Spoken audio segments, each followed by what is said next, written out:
Good morning, Fox Lady.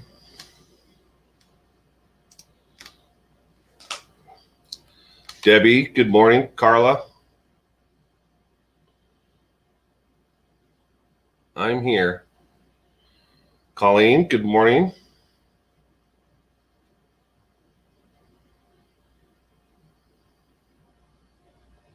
Kevin Brand, good morning. Cement Shoes, never lose hope. Good morning, everyone. Hope we are all doing well this morning.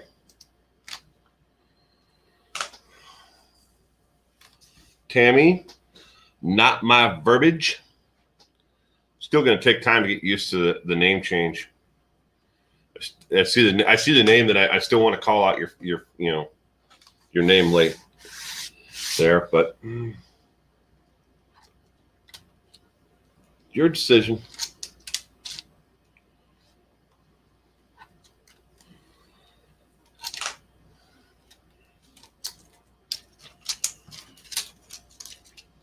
Yeah, I know it's you, Linda. I just every time I see not my verbiage, I want to say, hello, Linda.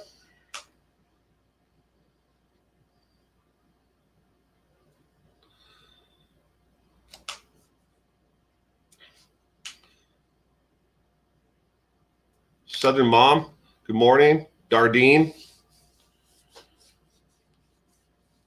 Gianna Marie, good morning.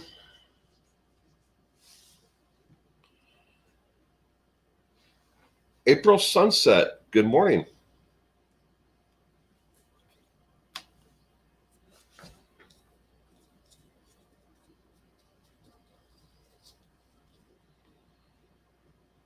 Judah, good morning.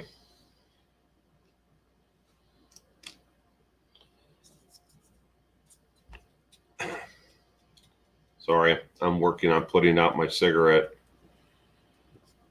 I set it in the ashtray for a minute and it set other ones on fire.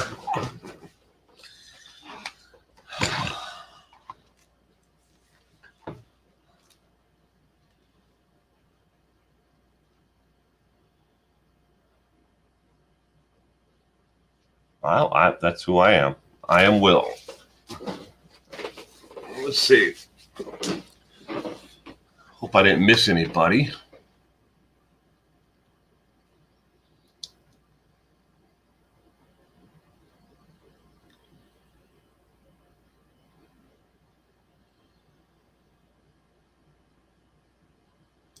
I'm not seeing that name. Why am I not seeing that name? Well, I see someone saying hello to you. Got this, but I don't see the name. Or are you saying hello? You got this. All right. Either way, Frisbee girl. Good morning.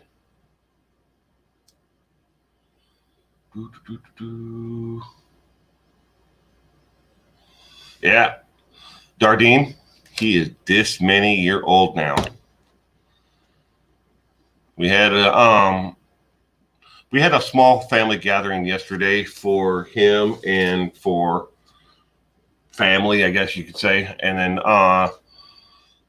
in about 2 hours here, we're having friends over and extended family to have another birthday party for him. So he's actually getting 2 birthday parties because, well, he's 4 and he wants to.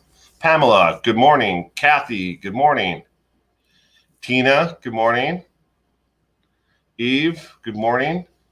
Melissa, good morning. Do you think Lori Vallow will get away with her killing her children?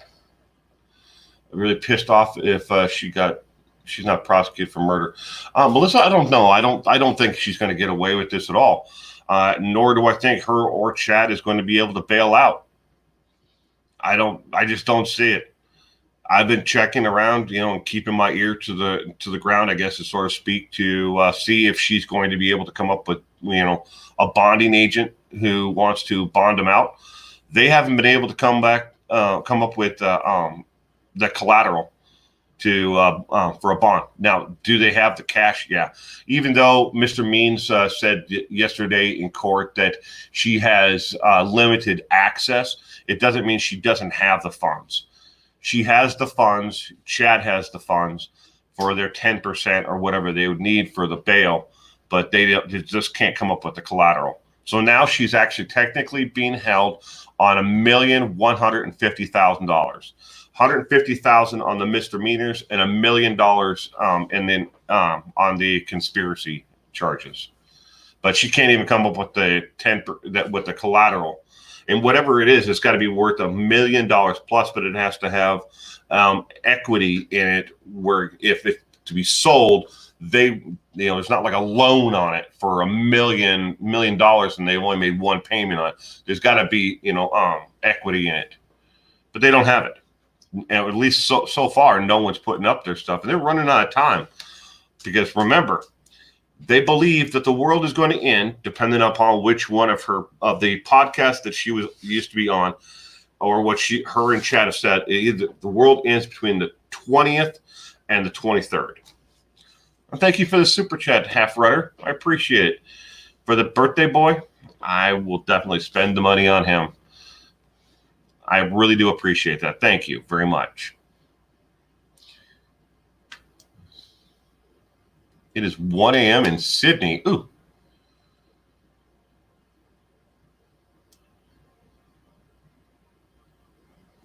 Yeah, Linda. He's just growing and growing and growing. He's already half as tall as his mom. I'm pretty sure he's gonna be a tall boy, because right now, I mean, he just keeps on going through these growth spurts. It's like, oh, geez, slow down. I buy a pair of shoes for him. A week later, they don't fit. It's like yesterday, we took him out to Target, and we had to get him new socks and underwear and shoes because he outgrew them. He just flat out outgrew them. Yeah, he is definitely getting big.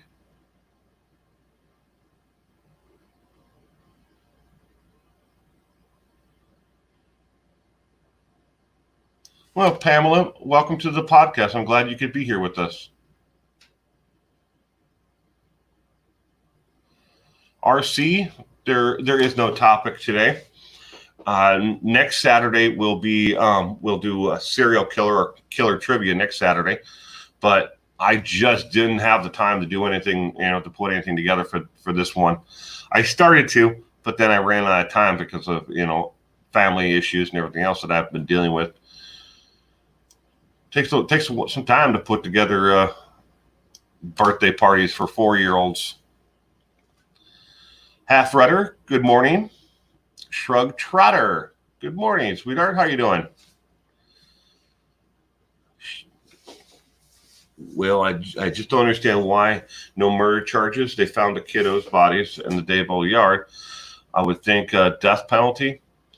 Well, even if they do seek the death penalty in Idaho, which I don't think they will, but even if they do, they're not going to carry out the sentence. It's just in one of those states where people just linger forever on death row. Now, we already had the first federal execution this past week. So, and it's a lot easier for the federal government to prosecute her underneath murder for hire or conspiracy for murder for hire. If they add those charges, it's a lot easier for them to do it that way and then put her to death through the federal government now that they're finally back using the death penalty. But if they do bring the murder charges in Idaho, she's just going to sit in prison forever. She's going to get far more many years than either one of her children ever got, unfortunately. Why haven't they filed them at this point? I don't know. I think they're waiting until after the. I think they're playing out a game. First off, if they would have filed murder charges against her and Chad, I think that they may have decided just to end themselves, found some way of doing it in jail. Maybe that plays into it somehow, and they're trying to track down the rest of their followers to stop them from killing themselves, or their end game. I'm just speculating. No, I don't know that for a fact. Yeah, she is disgusting, isn't she?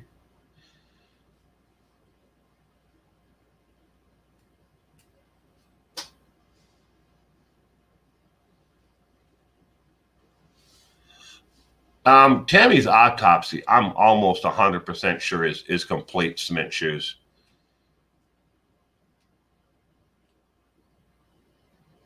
Yeah, I think that they're definitely, when it comes to the state and the federal government, they're definitely keeping a very tight, closed lips on all this.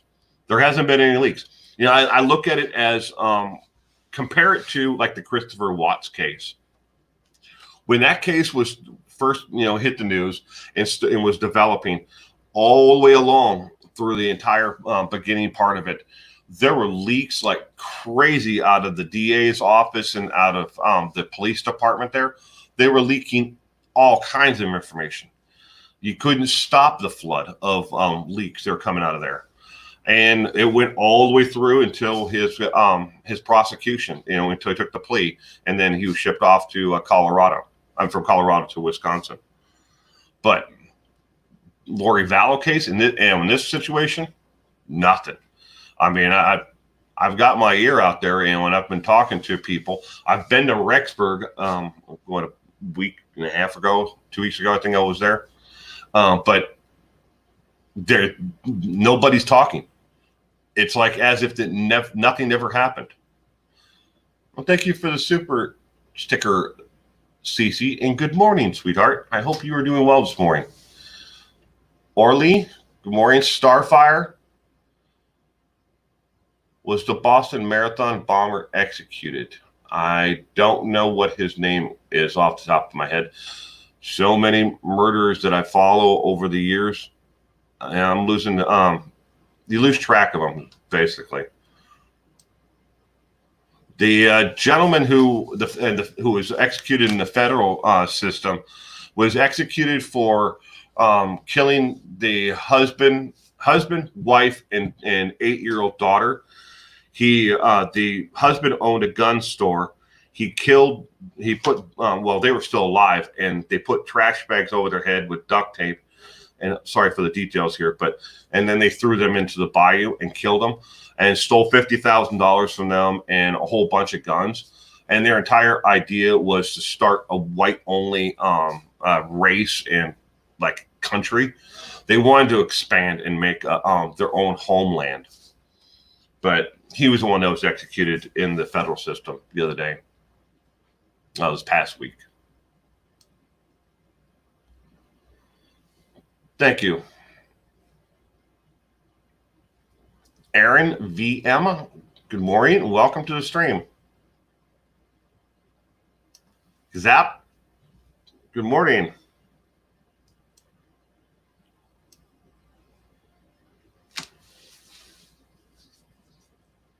Alex Cox was always kind of a lackey to the entire family. Before Lori got into all this weird religion, and beliefs, and she basically made her brother the, enforcer of it all. Back before then, when his other sisters were alive, and his sister was alive, the one that died, the family kind of looked at Alex as, well, we don't want to do it, you do it. That was like his role in the family all along in most of his life. They are still looking into the other deaths. Chad and Lori may have more charges coming for those. Yes, half rudder, definitely. There is no timetable, I guess you could say, that where they have to charge them. Right now, the only thing that she's actually pled not guilty to is just the 3 misdemeanor charges, where they had those were the abandonment and non-support charges. They were felonies. They dropped the felonies and in place put 3 misdemeanors in there, and that is what the $150,000 in bail is on her right now. On top of the $1 million, the $1 million comes from the conspiracy with Chad. Shay, good morning.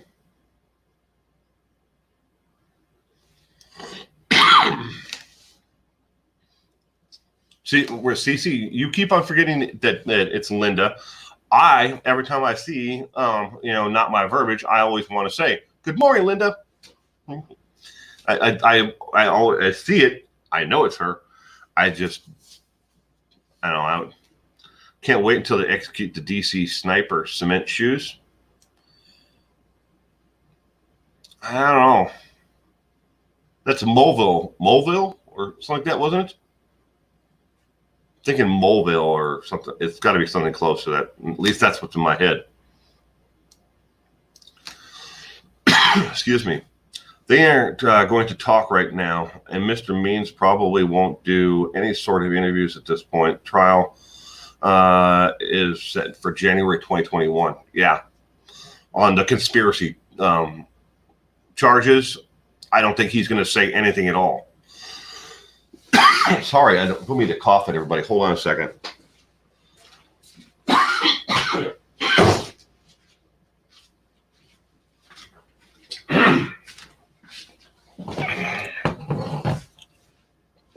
Had something in my throat there. I think it was already Aaron. The DC sniper was already executed. Could be, I don't certain cases I don't follow all that well. I should. Now I know Timothy McVeigh was executed, is dead. But what about the other guy who was involved with McVeigh? Is he alive or is he gone? I was meaning to check into that the other day. For some reason, it was across the Oklahoma City bombing crossed the story crossed with another one that I was researching or reading up on. Catherine, good morning from Missouri. Just happened to be the story that I was reading about was from it was the guy killed in Missouri, then he moved to Illinois and he killed in Illinois. Yeah. Well, CC, if that didn't confuse you, the DC sniper was executed in 2009. There you go. Thank you, Orly. Try reading the actual legal papers that Mr. Means filed the other day. He confused the living snot out of just about everybody who read them. I sent copies of them to three of my friends who are one's a sitting district court judge, and the other two are practicing. One practices in family law, the other one in criminal law, and they couldn't understand it, and it confused. It was so confusing. It confused even Scott Reich on Crime Talk. He couldn't understand it either. I mean, it's like, what are you trying to say with these affirmative defenses? In yesterday's court case, that was confusing. Yes, I'll agree with you on that one, CC.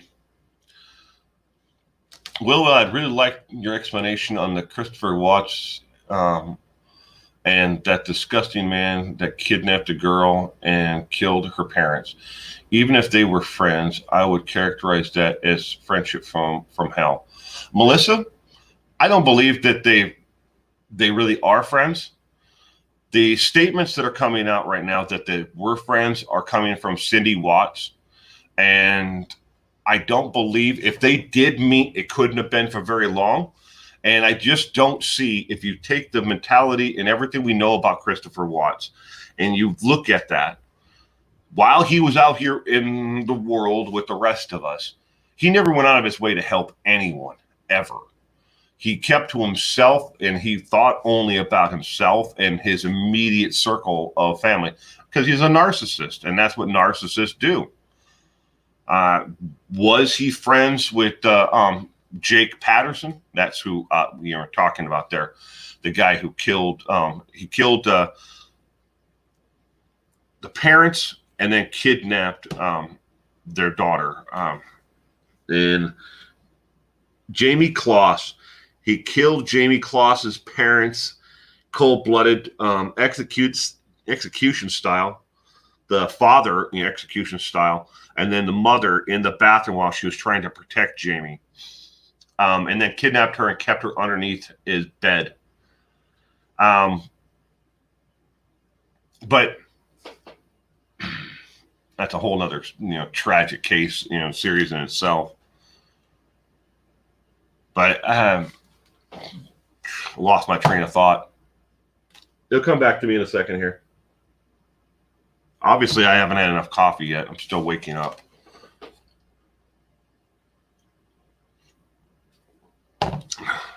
Okay, back to what I was saying though. If they were friends, it couldn't have been for that long of a period of time, and neither one of them are on the other one's contact list. They can't call each other. They can't visit each other, obviously, because they're in two different prisons in two different states. One's in Wisconsin, the other one's in New Mexico. Jake is in New Mexico, and Christopher Watts is in Wisconsin.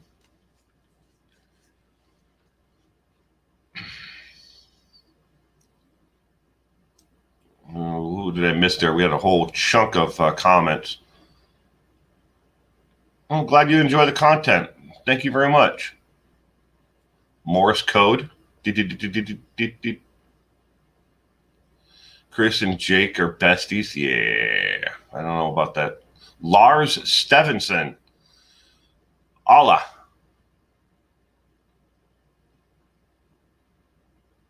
Wait a minute. Is that Mike? Isn't Mike the one that says that all the time? All hail Allah. Allah is best. Well, either way, Lars, welcome.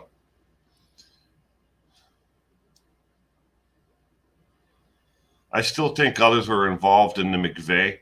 He just wasn't that smart. Yeah. He was definitely a follower.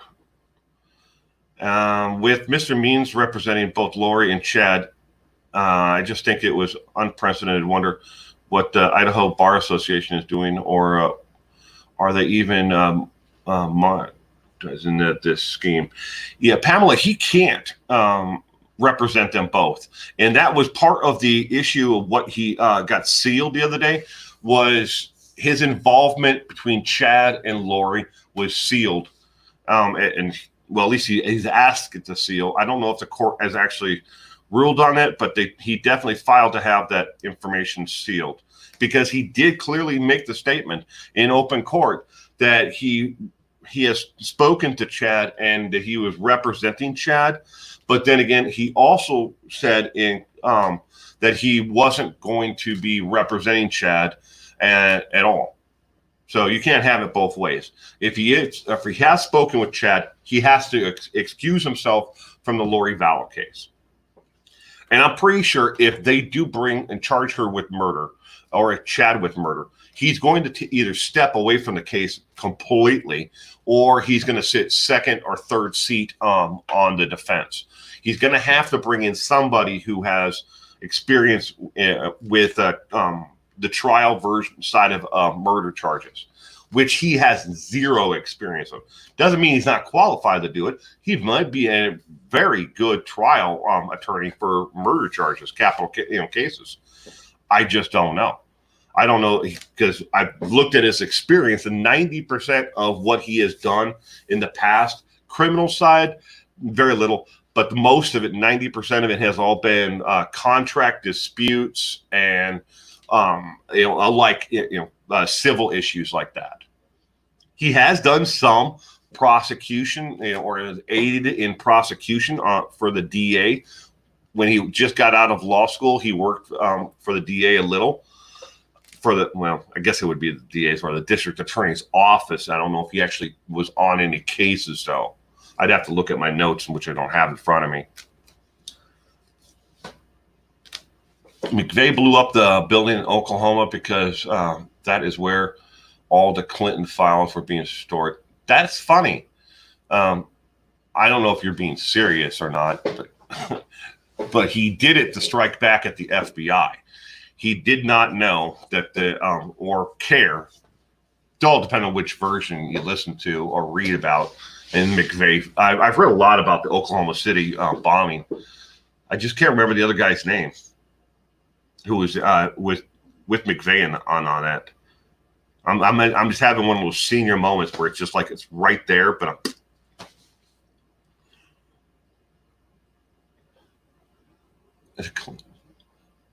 Saturday morning church with 411. Still here. Good morning. Hi, Mel. So is it like 1 o'clock, 1:30 in the morning down under where you are, sweetheart? Man, there's a lot of body bags around Lori, Vallow, and Chad. Oh, heck yeah, there is. And I think there's more that we just are not aware of. I think it's gonna come out eventually. Terry Nichols, that's what it was. Thank you, Aaron. I appreciate that. I knew it was something like that. I wanted to say that it was Nichols or Rickles or something like that, but I was like, I don't think that's right. But it is Nichols, Terry Nichols. Thank you. Do you think NK will ever be charged? AD showed a new picture of her 1 week after the murders at a concert in Montana. Fox lady? No.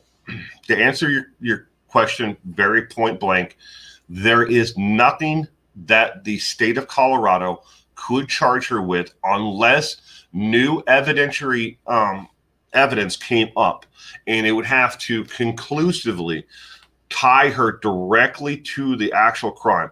And they've gone through every shred of evidence that is known in the case, and there's nothing that points to that she put him up to it, that she was there, nothing.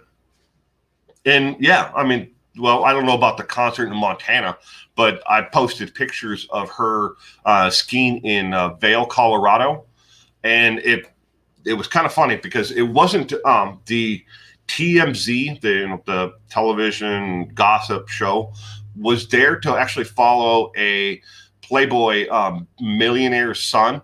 And he was there, and she just happened to be with the group of 6 of them. So there were 3 girls and 3 guys, and they were there to follow the one guy, and she was there in Vail, Colorado, skiing with the the group. I don't know how she's tied into it all, but they posted a picture on TMZ about it a while ago. I don't know if it's still online or not. You might be able to find it still. I had it, or I do. I'll show you what happened. This happened to me. It sucks. What did I do with it? Well, all right. I think it's in the house. I tried gluing it back together. So I have a thumb drive stick that I keep a lot of my pictures on and files on, a USB, thumb stick, and the damn thing broke. And I tried to glue it back together so I could put it in the computer, but it won't read it now because the piece of plastic that slides out where it actually connects and moves the little metal part up, holds it up against there. So it's broken. I'm gonna spend like an hour trying to explain how a thumbstick works, and it's broken. I can't get the information off. I got a lot of pictures of my son and daughter on that damn thing, and I want to get them off of there. But I have that picture saved on that thumbstick, along with about probably 400 or 500 pictures that I have that I paid for from Getty Images. I don't know if you guys are familiar who Getty Images are. But Getty Images, they buy up just about anything that's out there on the internet picture-wise, and you have to either pay royalties to them to use their photos, or you can buy the copyrights of and publishing rights to the photos that they have.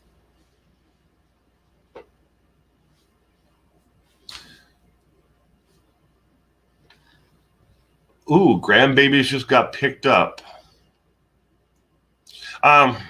I saw somebody up here. I was going to respond back to it. Hold on a second. I'm scrolling up. I had to go back up here.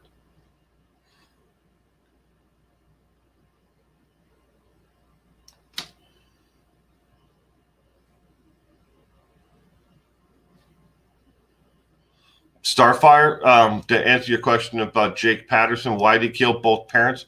I don't know. He's never actually really spoken about that. He refused to aid in the prosecution or tell him, anything about really why he did it, other than he saw Jamie getting off a school bus one day, and he became infatuated with her from that point on. He decided right then and there, when he saw her get off that school bus, that he needed to take her, and he went there that night, kicked in the door. And shot the father first in the hallway entry area, and then when Jamie and her mother hid in the bathroom, he went after them that way, and then took her. I don't know, why did he do it? You have to crawl inside the mind of the psychotic, idiot, to figure that one out. And it's just like Christopher Watts. He's never going to tell us the truth anyways. So even if Jake was to come out and say, this is why I did it for this reason, I did it for this reason, and this is why I did it on this day, and everything else. There's no reason behind it, no rhyme or reason for it.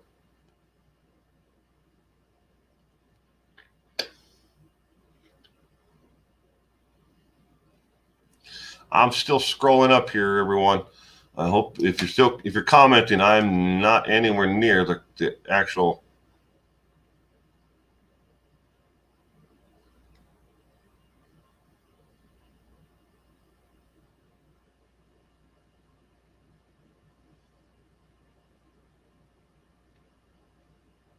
Yeah, I don't know where it is. I missed the comment. All right. NK wouldn't talk even to throw Chris under the bus. That would reveal to the state that she knew something and didn't say anything. Guilty by association, perhaps. Still very absurd. I think, if anything at all, I mean, morally, we know Nicole Kissinger is a morally bankrupt individual. She deserves it, and I don't know if there's anything criminally that she did we could ever prove, but she definitely used her sexuality and her position within the relationship to push Chris towards something. Even if she planted that idea in his head, or she manipulated him in that towards that direction. Is that something that could ever be proven in a court of law? I don't think so. Unless something comes out, later on, or that nobody knew about before. Don't think it's ever going to happen. There's never a reason to kill your family or anyone else, period. Very true, Linda. That sound is a notification. People from my family from back east are just realizing that yesterday was my son's birthday. They're just logging on to Facebook and other social media and going, oh, my luck. Better send him a happy birthday card. That was an e-card. If I had a son who killed my little grandbabies, he'd be just as dead to me as they were. I'd testify against him if they wanted me to. Yeah. That's got to be a hard decision, and I understand some of what Cindy Watts did afterwards. Yeah, she was definitely dealing with the depression, and the guilt and everything that she did in her life, and looking back on it, in hindsight of her interactions with Chris. But why did she ever decide that it was a good idea to badmouth her grandchildren and badmouth her now dead daughter-in-law? I'll never understand it. And why, after all this time, is she still doing it? I'll never get that. She'll pay someday. Cindy will pay for how and she's treated her, but while she was alive and then afterwards.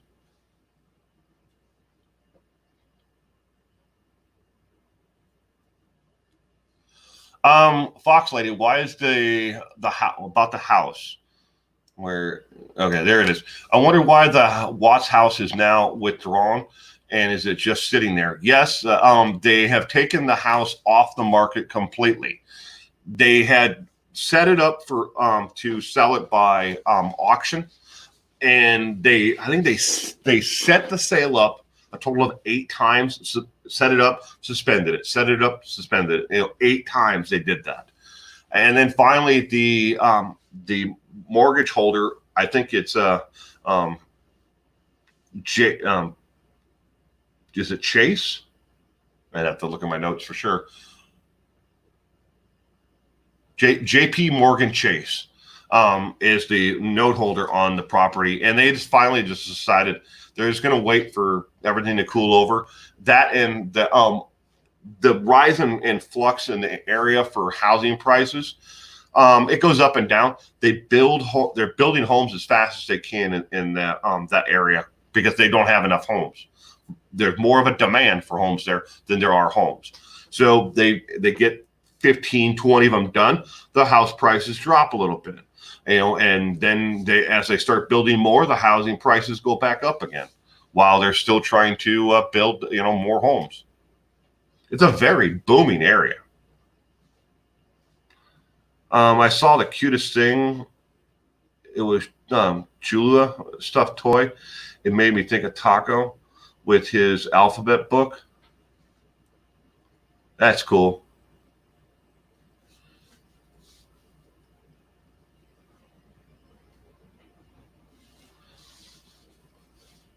He loves his alphabet books. I read them every night. But before he goes to bed, I read him 4 or 5 different books. Usually, sometimes he wants me to read the same books over and over again. But I try to read 4 different ones. But one of his favorite ones is there's a series of books that are children's books that are based on H.P. Lovecraft's Cthulhu. And so there's Sweet Dreams Cthulhu is one of the books that I read them. And then there is the alphabet book is C for Cthulhu. So I read them that one, and that one it's not just the letter C, but it's A through Z. So, A is for, Abdul Abazar. I wrote this little book.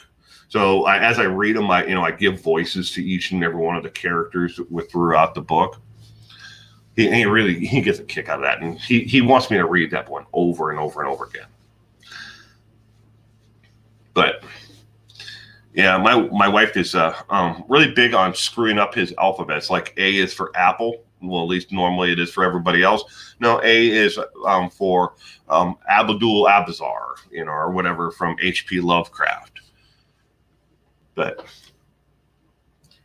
he gets it though. So as I read the book, he says the letters and I point to the letter like A or B or D or C or J or whatever, and he says A, B, C. He actually knows them because I don't read them in order like A through Z all the time. I'll read all the way through, and then the next time I'll go from Z, and then I'll skip around page to page. Oh. I don't know if I'm a wonderful dad. Just dad. I try my best. I'm sure I'll make mistakes. I probably made some mistakes raising my daughter, but you do the best you can, and that's all. Don't ever compare yourself to anybody else. I don't look at the dad across the street and say, well, he's doing a better job than I am, or that guy over there is doing a better job. I do the best job I can for me and for my son. So, and the same thing for my daughter. That's all we can do as parents. Try our best and hope for the best, because we can do the best job in the world, and then things still don't work out right, or they work out a heck of a lot better. We can just hope for that.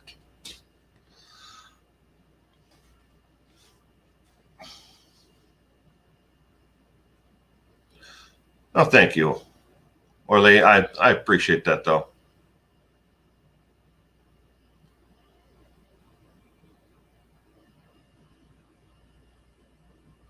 Irish Eyes. Good morning, Irish Eyes. We do the best we can with the abilities we have, and I really truly believe that. You don't think that you had enough patience as a mom, but I'm sure that in areas where you needed to, you were just as strong or stronger than other people. Don't ever look down upon what you do. Always strive to be better and do the best you can. And I get it. Some days are a heck of a lot more frustrating than others. I have my moments where I'm just like, I just cannot take this anymore, and I'll just pour myself a cup of coffee and kind of step away from the situation, turn it over to my wife. I'll call my daughter if she's home. I have to call her on the phone. She won't answer. She wears those stupid earbuds all the time when she's home. So I'll call her and I'll say, "Can you come down? Hang out with your brother for 5 minutes, and just go have a cup of coffee." More faithful one. I'm not sure if I said a little. Is he a baseball fan like me? No, not. I mean, he's only 4, but he really likes soccer. Because he can do that himself. He can run around and kick a ball. The hand-eye coordination with a bat, and we try a little. He has a little wiffle ball bat and a glove. I bought him an actual real baseball glove, hoping that someday to take him to baseball game. But now we have this COVID stuff going on. That ain't going to happen. He wears it. He has a Chicago Cubs hat. I got him when he bought one when he was just born and he was just a baby. And then I got him another one about a year ago. It's a snapback, so it's adjustable. But he really likes soccer. I put it on TV and he just sits there and is just amazed. I don't know if he doesn't understand it or if he just likes the fact that people are running around, because he'll do that and he'll be watching it and then he'll run from one wall in the living room to the other wall and then back, kind of like mimicking what they're doing. I don't think he understands the fact that they're kicking a ball and they're trying to put it in the net. But it's action and he likes it. So, oh, that's cool. Both your boys play soccer? I played the first physical activity I did when I was younger was when I was living in Minneapolis, Minnesota. I did boxing. I never did any. We did some sparring, but it was more physical activity, like just to wear you out, basically. So get rid of all that built up teenager energy. But then I moved out here to the West Coast. I played soccer for quite a few years. As a matter of fact, at one point in my life, me and my wife were both at the same soccer tournament. Obviously, she's younger than me, but she was there with a females team, and I was with my team, all males. But we actually played in the same soccer tournament. And then I played all with through recreation through the rec league. Then I played what's called state select, and it's like the best of the different kids after they aged out of community recreation. I did that for several years, but then we couldn't travel anymore. I was driving 75 miles for practice and 75 miles home. And then I would have a game, it'd be 250 miles away. And then the next one would be, 300 miles the opposite direction. It just got too much for me to drive. I was 16 years old. And I was driving 300 miles just to go to play a soccer game and then turn around 3 hours later and drive back to 250 miles. It definitely helped me. I was never on any good teams, though. Morning. How is it I am possibly missing? Lucy Love, good morning. Sandra Cooper, good morning.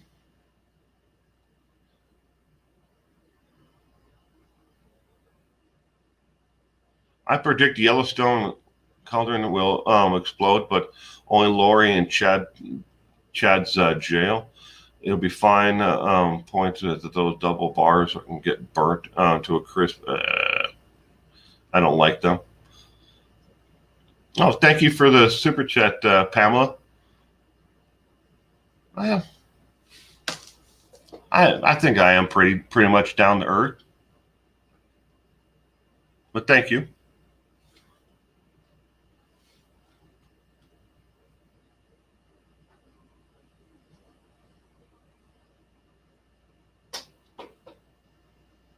Yankee Stadium. I don't think I'll ever make it to Yankee Stadium. I've been to the Baseball Hall of Fame. That was 6 years ago. I was in Wisconsin visiting my family, and then I went from there down and around to the Baseball Hall of Fame. But I appreciate the offer, though. I don't know. Maybe someday I'll get to New York for that. I mean, we've been to New York, to Niagara Falls, and then over to the Canadian side. Good morning, Pink Camo.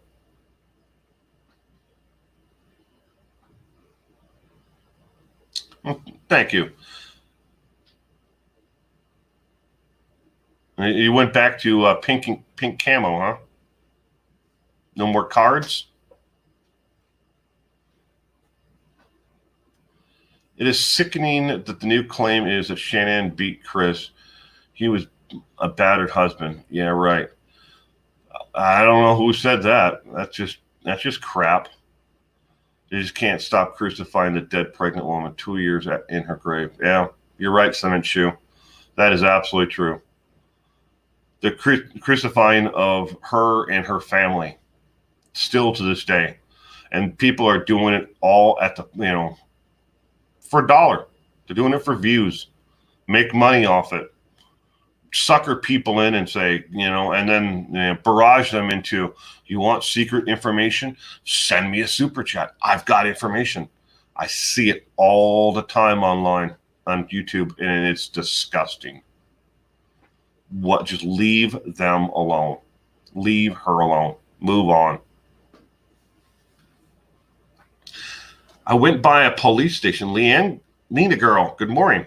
I went by the police station and noticed most of the cop cars were parked and took video of it and posted it on my channel. I hope this police issue can be resolved with the BLM. I don't think it's going to end this entire thing that is going on in society right now, especially here in America. I don't see this dying down anytime soon.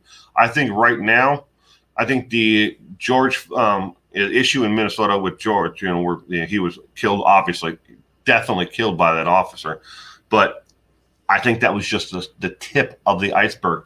Where we're not even in a crest yet. I don't see this dying down until either both sides come to the table and start listening to each other and make actual real reform. And no, unfortunately, I know people disagree with me, but defunding the police departments is never going to solve a race issue. All it's going to do is take more cops off of the street where crime is already peaking. We've got enough gun violence in Chicago right now. Do we need to take away half of the police in Chicago? Would that solve and get justice for those who died, from a drive-by shooting, or that little girl that died the other day on a front porch who was shot? Is that going to get that crime solved? No, and nor is it ever going to touch the actual racism issue. We need to sit down and actually start dealing with each other as adults, as human beings, and understand where the other person is coming from and what has held them back, their entire lives, and then take ownership in what is going on and what we can do to move forward. And a lot of people don't like that. They don't like what I have to say about it. So we move forward and we watch it keep on happening. I am still here.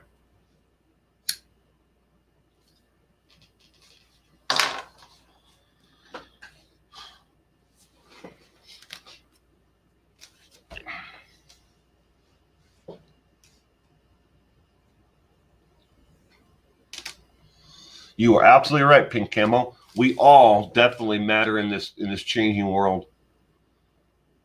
And if anything happens out of this, for the positive, I really hope that people are able to sit down and understand that certain groups, minorities in this country have been repressed since we started this country. There are still Native Americans who live on reservations to this day who don't have running water, electricity, nothing. And it is not, I repeat, it is not by choice. They don't have, and they're treated like a third world country within our own borders.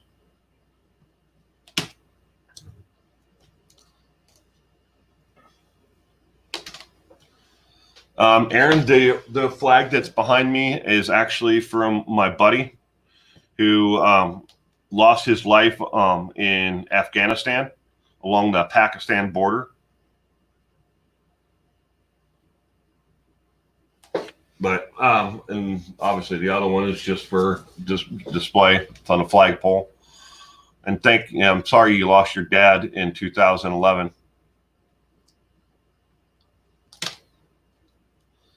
United States Marine Corps. Hoorah!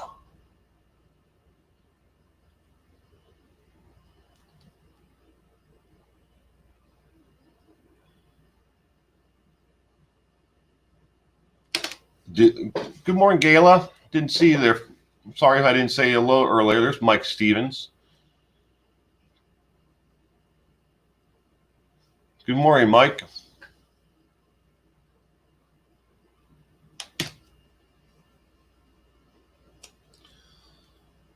Penny Dodge, good morning. Welcome to the stream.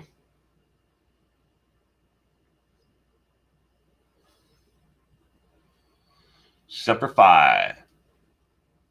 Semper Fi or die. Motto of my life. Always be true to yourself.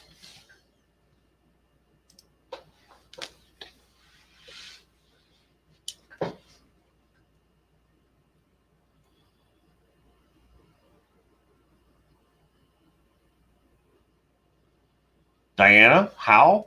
Good morning. Just not sure if I ever said good morning. Semper Fi, Marine. I'm a Marine Corps veteran. Thank you, Pamela, for your service. I appreciate it. I'm a smoker as well. Terrible habit. I have quit probably 34 times in my life. LOL. Aaron? Yeah, it's definitely one of those things that I know it's not good for me. I mean, I'm not, living underneath a rock. I know it's not good for me, but I do it anyways. Lori, good. Stags, good morning.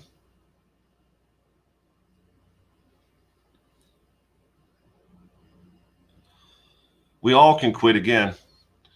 Can we quit before it has adversely affected us and we can't come back? That is the important part. I mean, I definitely want to be here to see my son grow up. I want to be here for him. I want to be here for my daughter. I want to see her get married someday. I want to be here for my wife. These are important things to me, but I don't know. It's finding that inner strength and an ability to actually be able to walk away and stop. It doesn't mean that I'm weak or that anything else. Irish Eyes, we all need a guilty pleasure. Yeah. As long as it's not destructive, I guess. There are a lot of people that vape here in Michigan. Vaping here in Washington State is a freaking joke. You used to be able to buy different flavors and vape pens and just about anywhere, but Big Tobacco pretty much crushed all that, and then they got into bed with the politicians here, so all the flavors are gone. You can buy just regular tobacco now, but they are limited on how many you can buy and what kind you can buy. And the amount of not THC, but the amount of nicotine that is in every dosage. So Big Tobacco was really scared of it. So they were scared. and they put in a lot of measures to stop the vaping explosion, I guess, from taking over. So then when they couldn't stop it completely, Big Tobacco started buying up all the vaping companies. So now they own them. And unless they want to put out the flavors, it's going to go bye-bye. Inner Peas, good morning. TC, good morning. April, it went by. Hold on 1 second. April Sunset. I vaped mild oil, gave up cigarettes 5 years ago. Congratulations. I'm proud of you. Pink Camo, your brother is fighting stage 4 lung cancer. The thing he said was, I didn't stop soon enough. Not criticizing. You used to smoke too? Yeah. I'm sorry about your brother, Pink Camo. I really am. I'll pray for him.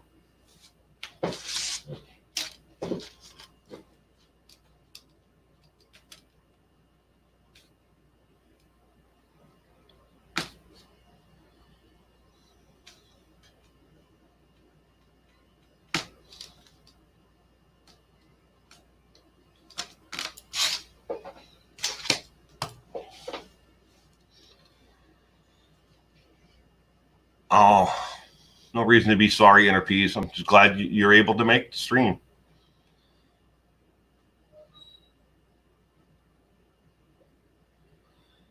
Cancer scares the piss out of me as well, Aaron. When my wife got cancer, and I was her only care provider. We had we still had our daughter. Our son wasn't born yet.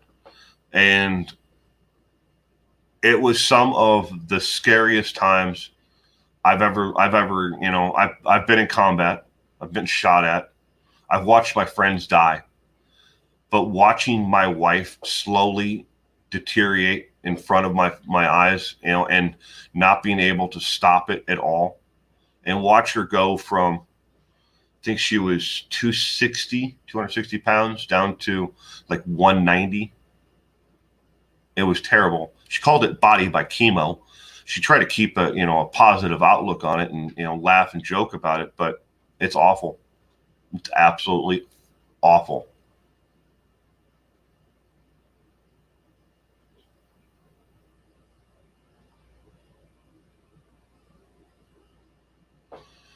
Yeah, Gayla. I follow Nicole Atkins. I follow her YouTube journey through it all. Back before when the Christopher Watts case was just starting out, I can't remember who it was exactly, but had asked if I would do a video with Nicole, and there was a close friend of the three of them, Shannon's and Nicole's, and they wanted me to do a video, put it out there with her, and I decided not to do it because I thought that it would be inappropriate at the time, and I still do. And I'm not trying to make a buck off of it. And then when she was diagnosed with cancer, oh man, that I sat there watching that, just cried. It hurts so much to watch someone else go through that. Inner Peas. So thankful Crystal has recovered. For now, Inner Peas, we're not out of the woods yet though. The type of cancer that she had metaplastic carcinoma, and it had metastasized inside of her left breast, and the likelihood is that it's going to come back, and we just don't know when or where. Now, after my son was born, she did have a hysterectomy because that is the most likely place to where it would reappear. So we've been We've been trying to stay ahead of it, I guess, is the best way to say it. But cancer is something, if you've never seen anybody, go through cancer, it's rough. I don't want it myself. Prayers for Nicole Atkins. She threw Chris Watts under the bus and put him on blast. Yeah, just remember, if it wasn't for Nicole Atkins and her gut feeling, her women's intuition, whatever you want to call it, if it wasn't for that and knowing that something wasn't right and setting up those TV interviews and then calling the police and making sure that they started an investigation, if she wouldn't have done that, you can bet your last dollar, Chris never thought that anybody was going to do this. But if it wasn't for her, we probably would have went an awfully long time before we ever found either Shanann or the girls. And I do believe he really did have intentions to go back to the oil site and remove the girls and then, remove her at a later date. I don't think that was the final, idea in his head.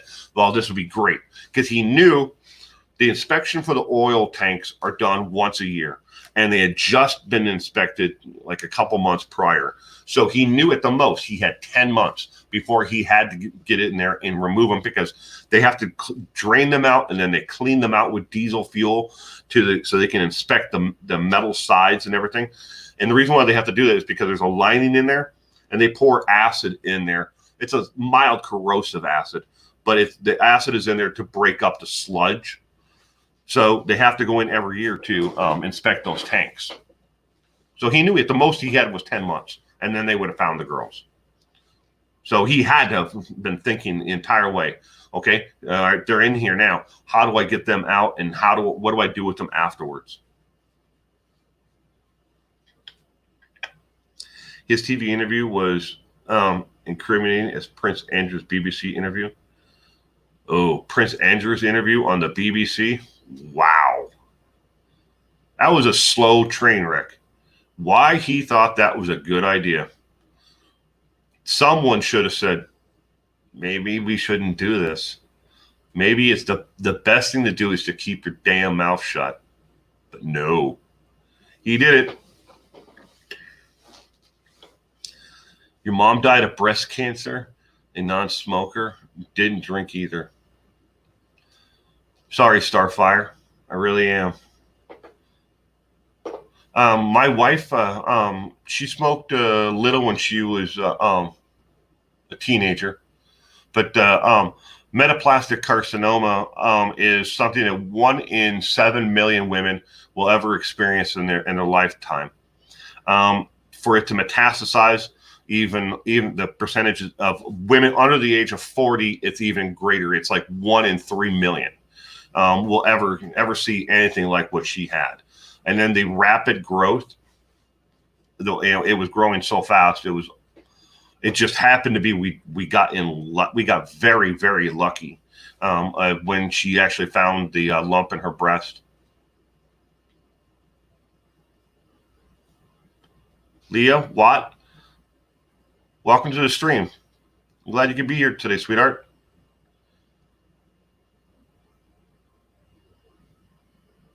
Mine died of lung cancer in 2012. My cousin is dying right now of lung cancer. She is 54. I'm sorry, Mama Mia. Sorry about that. But my wife has no. She has when it comes to family history, metaplastic carcinoma usually follows a genetic line. If your mother side of the family, if you have 1 or 2 siblings or mother and she has siblings, it's more likely to follow genetically that way. And metaplastic carcinoma just happens to be 1 in a million. It's a once in a lifetime cases for most in the professional field. They'll never see it. Most women will die of it before they even know they have it. It's that rapid. Keep Cece and Bella alive by talking about how special those kids were. They had a purpose. That's true. They definitely did. I just personally, Pink Camo, it's for me and myself, I hate cases where it has to deal with, the tragic loss of a child, like the Lori Vallow case and the Christopher Watts case, and so many of the cases that I follow and talk about. I just don't. I'll never understand how anybody could hurt a child. And when it comes to Bella and Celeste, how can you do that? How can you look at your own children and say, you know what, they have to die?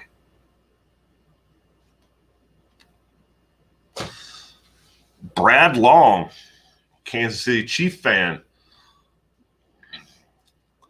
Oh, football's coming back. We get baseball this week. I have to BW on a medical marijuana because I am highly allergic to opioids. I am disabled with degenerative disc disease. And then it went by. I haven't finished reading that yet. Amongst everything else, God knows the plan and purpose for our lives. And this is true, Pamela. And I'm sorry about your degenerative disc disease. Medical marijuana helps a lot of people. I've never been a major supporter of marijuana, recreationally or medical wise, until my wife got cancer. And watching her struggle just to be able to eat anything, and it kind of, and believe me, you guys know the glass baby food jars. I had an entire drawer in our dresser, one of the dressers in our bedroom. It was filled full of little baby food jars with marijuana. People were bringing buds by, have her smoke this, have her smoke that. You don't smoke it. Do you do it in like a liquid THC, the form in vaping it? My niece, it helps. She does a THC, but it doesn't. Well, she vapes it, but it doesn't make her high. I can't remember what that is that they remove from it.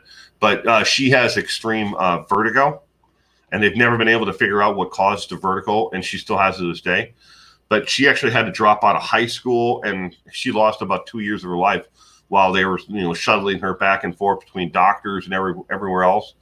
And then someone just said one day, well, why don't you try this? And she did it, and it's worked wonders for her. She went back, she finished high school, she now has a job, she's able to drive, but she wasn't able to get out of bed without falling down because of the extreme vertigo that she had. And they could never figure out what caused it or what brought it on. Nothing. But vaping is the THC? I can't remember. I'm sorry. Love my show, bro. Thank you. I used to be on a podcast for football. It was The Longest Yard. It was on for just right around 3 years. But it was me and 4 other guys. It was it started off as a fantasy football podcast and talking about fantasy football and drafts and everything else and predictions for players. And then it morphed into real life reporting on football. I really enjoyed the hell out of that. But they got shut down because of copyright infringements because we were using actual. It wasn't me. It was the guy who actually had the channel, my friend. But he was doing things that he shouldn't have done with using actual footage from the NFL, and they are some serious freaking sticklers. You can't even use their stupid logo, or nothing that even looks remotely like the NFL in a commercial sense without them coming down on you. And we had our logo was it was National Fantasy Football League, NFFL.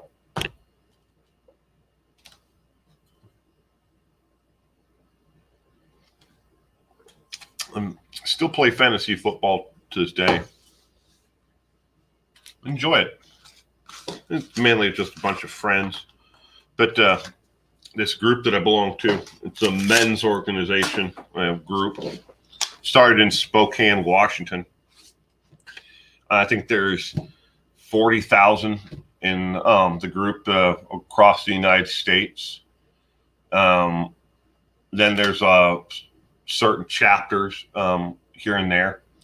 There are probably another 15,000 in the offshoot chapters.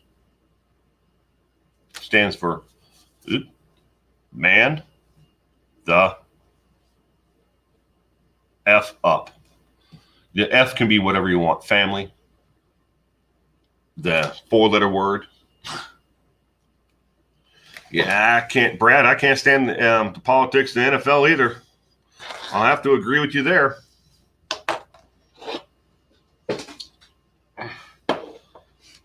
Giants.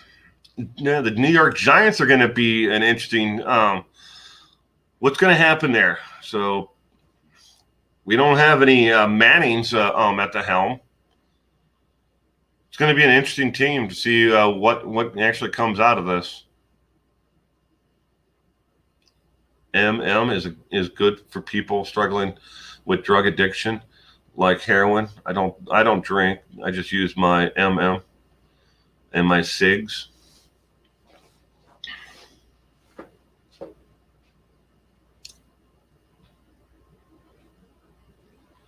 I thought that I would try cannabis, but it's so darn expensive. Oh, I guess it all depends on where you live, Starfire. Here,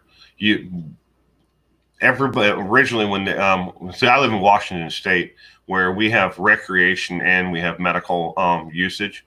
You can buy marijuana at 7-Eleven now, and all you gotta do is show your ID that proves that you're 21 years of age, because you have to be 21 in the state now to buy cigarettes. But if they're going to restrict it, you might as well make it the same as alcohol. But CBD is good too. If people don't like it to be strong, that's what my niece takes. It's a CBD oil that she vapes. Doesn't have the THC or whatever. Is that the one that makes the part of marijuana that makes people high? It does wonders for her. But yeah, you can go to 7-Eleven and buy yourself. You can't buy hard alcohol at 7-Eleven here in this state. You can in California, but not here. You have to go to a state-run liquor store. And some of those liquor stores are actually in convenience stores, but you can't go to 7-Eleven and buy it, and buy a Slurpee like you can in California. You can buy a bottle of Jack Daniels and a Slurpee all at the same time. But here you can go in and buy marijuana. And some of them have jars with you buy the buds right out of the jar. They sell it by the ounce. And other ones, they sell pre-rolled joints or the oils to vape, and they'll sell you the vape pen right there. What in 7-Eleven? Yeah. Yeah, and the Washington State absolutely freaking loves the marijuana being recreational, because we've completely wiped out our the state's debt. Well, they could have. Of course, they're politicians. They're just going to build more debt once they paid off the debts that were lingering and long time in behind. They just decided, well, we can spend this money on other things, put this money here and put this money there, and stop paying the debts, and then incurring more debts and more debts. There's never an end to it when it comes to your government, the state level, federal. They're like, oh look, we have all this new money, hundreds of millions of dollars in taxation from weed. What are we going to do with it? Well, we'll put some of it towards, building and upkeeping bridges and roads, and we'll put some of it over here towards, this. But then they won't put any money towards mental health or drug counseling. As odd as it is, I use CBD oil in my vape, but the vape makes my chest tight. Juul has lawsuits, which I never use. Yeah. Pendleton whiskey best damn whiskey out there. Well, at least one of them. Love Pendleton, Brad. Love Pendleton whiskey. I am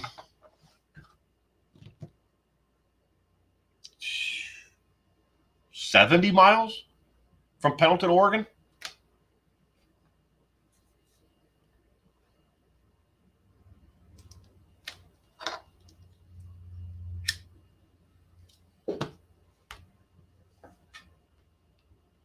In West Virginia, you can buy liquor in a CVS. Yeah, here you can too. Well, we don't, not at CVS's, but you can go to Rite Aid and buy Jack Daniels and everything else. Pendleton whiskey and 7-Up.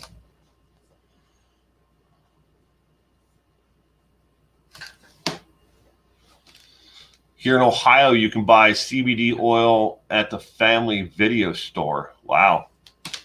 Didn't know that. California. Galen, California, we get a lot of secondhand marijuana smoke.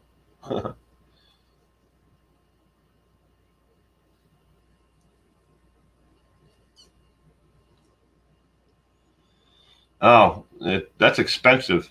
Starfire, $25 for a little vial.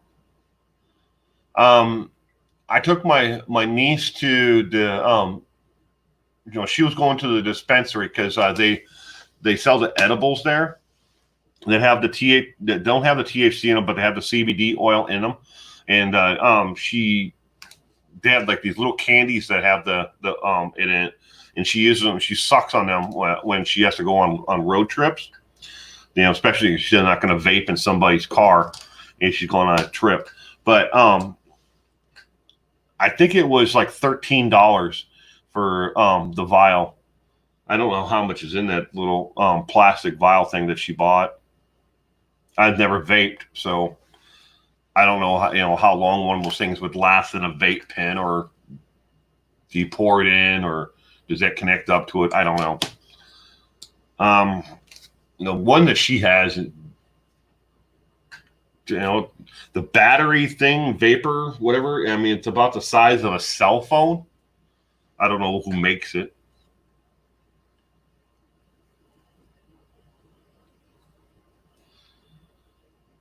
Yeah, Brad, I turn off the camera when I'm smoking because YouTube does not like you smoking on camera unless you mark it, you restrict it to adult only. You can smoke on a live stream.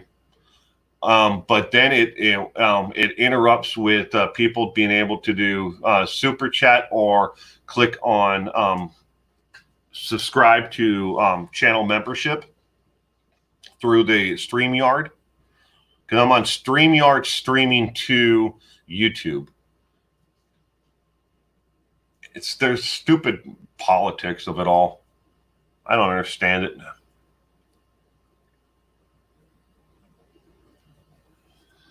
So just to make it easy, I turn the camera off when I smoke. Now you can sit on camera and slam shots of whiskey all day long.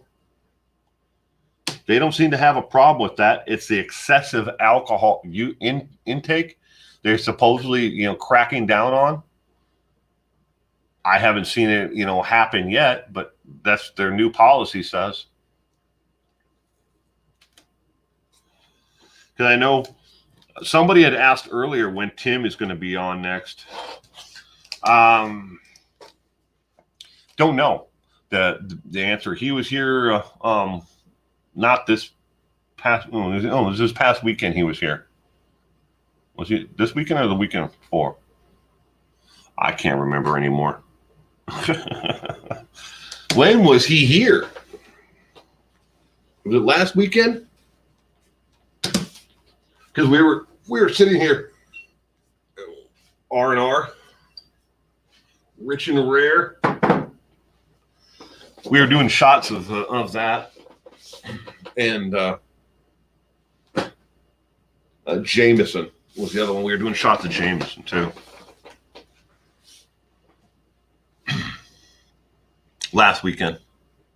Tim's funny, yeah. But we were supposed to go to a golf tournament last weekend, but that got canceled. See, and then in August, the third weekend, so it'd be like the 17th, 16th, 17th, 18th, 19th, I think it is. There's like 4 days there where I'm going to be out of town. I mean, one of them's a Saturday because the tournament is Saturday, Sunday.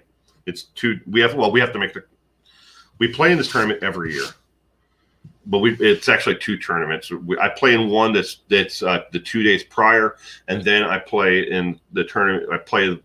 I'll finish up that tournament on a Friday, and then we have a practice round that we play for the actual tournament that's Saturday, Sunday, and then I'll come home Monday.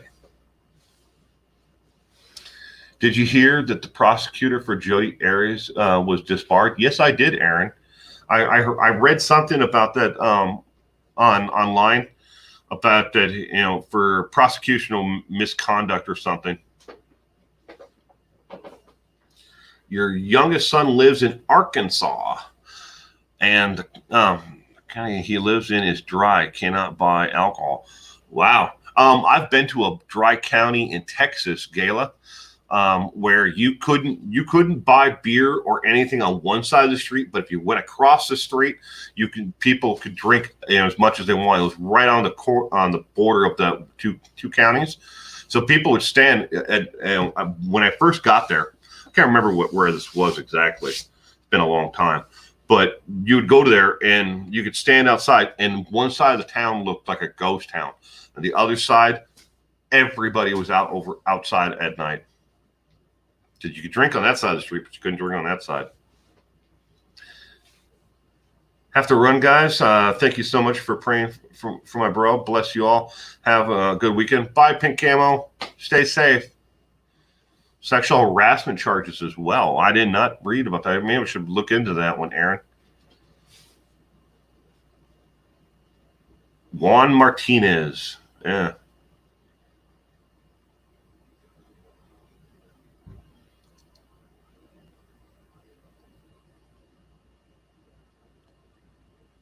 The World Health Organization and NHI Fauci are going to prolong the vaccine for COVID-19.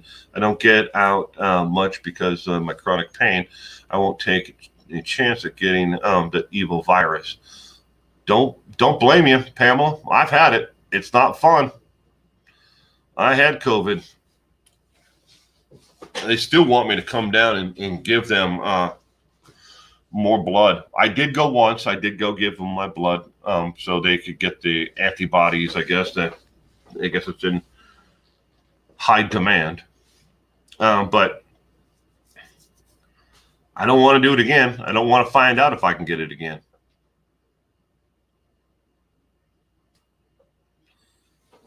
Jodi Arias is a giant piece of excrement. That's the best way to put it.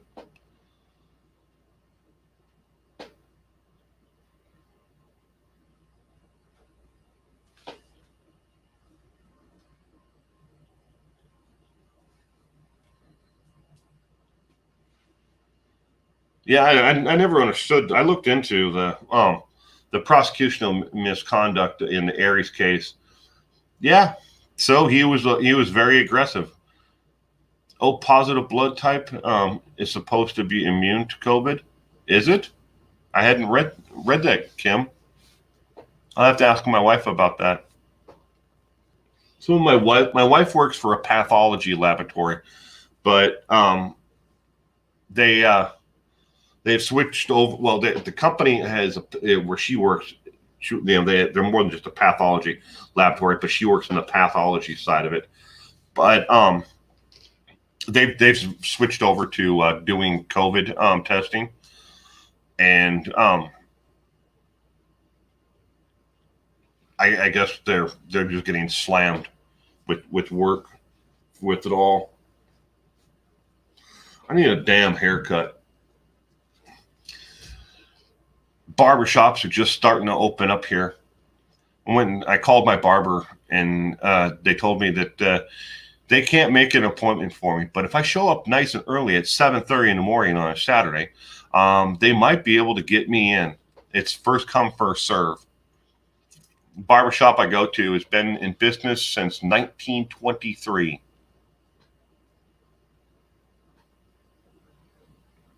Go there out of more of this nostalgia.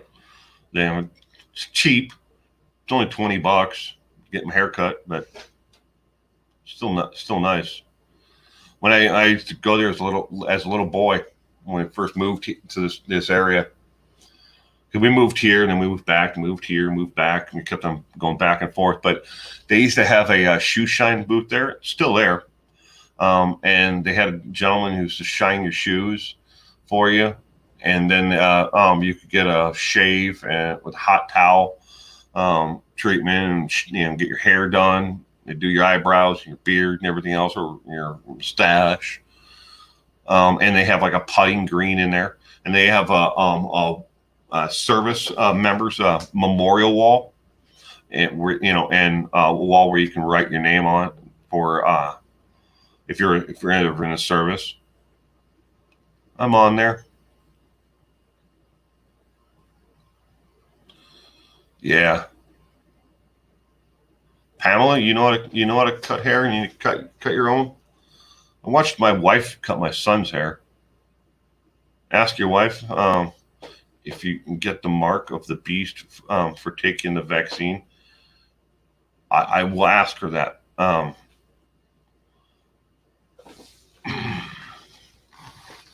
Closing salons should be illegal. Mike, there's a lot of things that I don't agree with when it comes to this COVID closure, shutdowns. I'm not going to get into it all, but I definitely don't agree with it. I mean, social distance, great, get that. Close down, interactions or places where people gather in large masses, get that. Slow the curve, slow the progression and the amount of people getting exposed to it. But at the same time, in my state, where at least where I live, we're still in stage 1. I think yesterday they had 400 or 500, more people test positive, and it's been pretty much right along that same curve, 300 to 500 every day. I think six or seven people died yesterday alone. Hubby wants me to start cutting his, but you don't want to. Gail, I don't let my wife cut mine. And I mean, it's not that hard. I've heard about the mark of the beast more than once. We have slowed at the curve.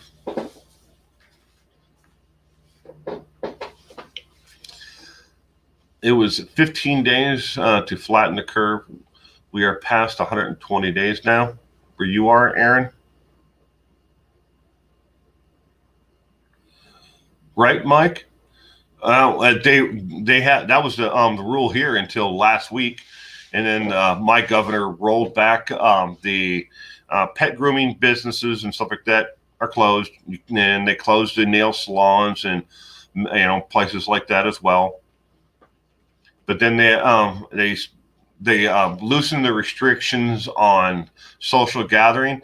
Instead of no one can social gather, they went from stage 2 was supposed to be 50 people, but then the governor changed it and said, well, no, it's only 10. And now we're at, I guess technically we're at 1.5. You're in Michigan.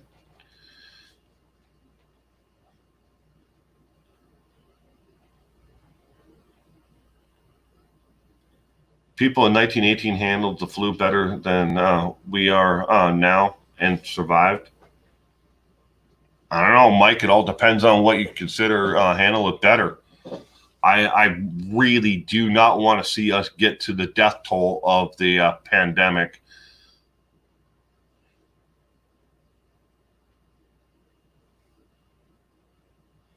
ramping spread in most states. Look at Florida and Texas. Yeah, well, I'm not surprised by Florida at all. I'm sorry, but I'm not surprised. If you take the average age of the citizens of the state of Florida, and you take the fact that the governor there refused to shut down the beaches and places where people social gathered, I'm not surprised that they're seeing the spike, like they are now. I mean, it's just common sense. If you don't believe it's real, it's gonna, you're gonna see a huge job. I mean, a huge job, huge spike. I need more coffee.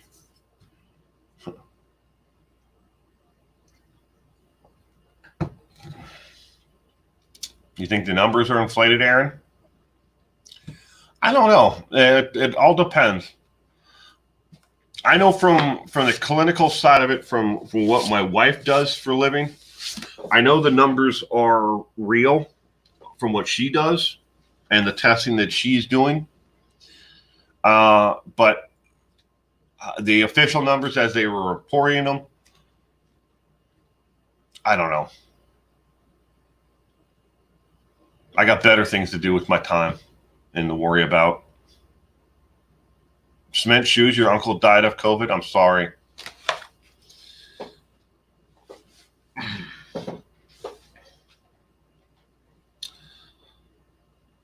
The likelihood is, Kim, that people are going, and what they are researching from what I understand and what I've read, and Oma,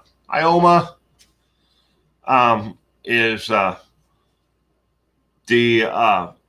when the flu season hits, what they're trying to find out now is if you get the flu, does it make you more susceptible to getting COVID? And they're doing a lot of research on that right now because it could become extremely deadly. And so far, from what I understand, they have not seen either one of the two mutations that they have found in Vietnam and India. Have not made it a much of a spread worldwide. It has popped up a couple other places like in Argentina and I think Belize, but it hasn't made it into America yet, from what I understand, from what I've read.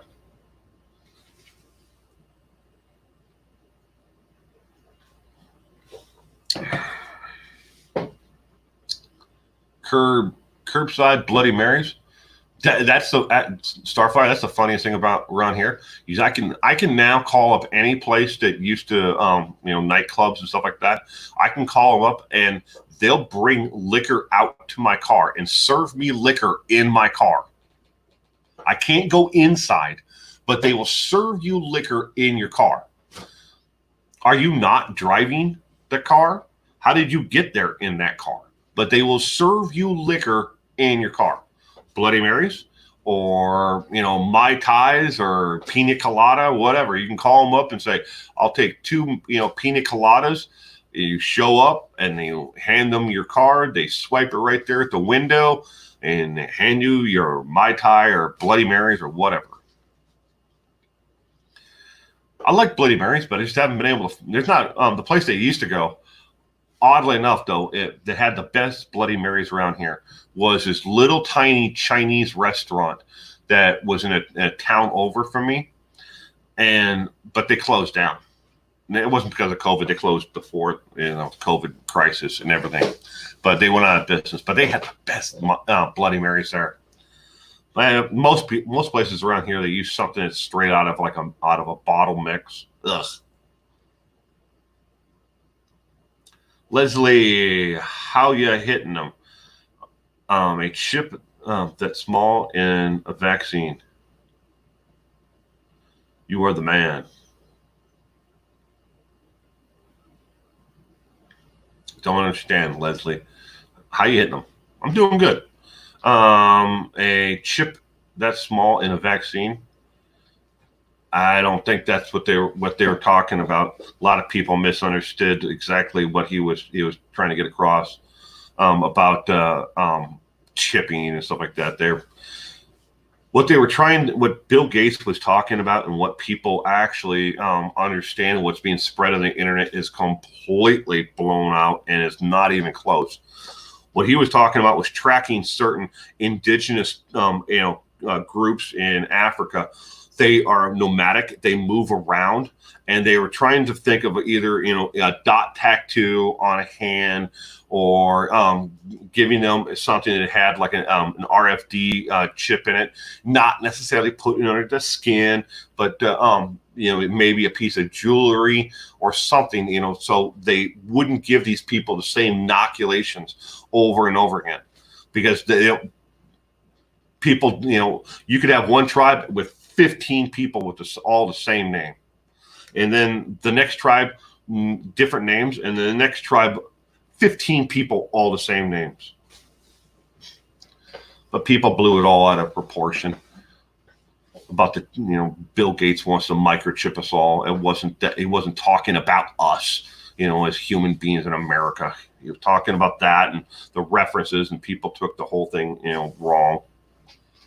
But there are people out there right here in America who have voluntarily been microchipped for a long ass time. They put RFD chips in like their wrists and their hands, so they can gain access to certain areas by waving their hands in front of it, and it reads the RFD chip in them. Oh, why would anybody want to do that?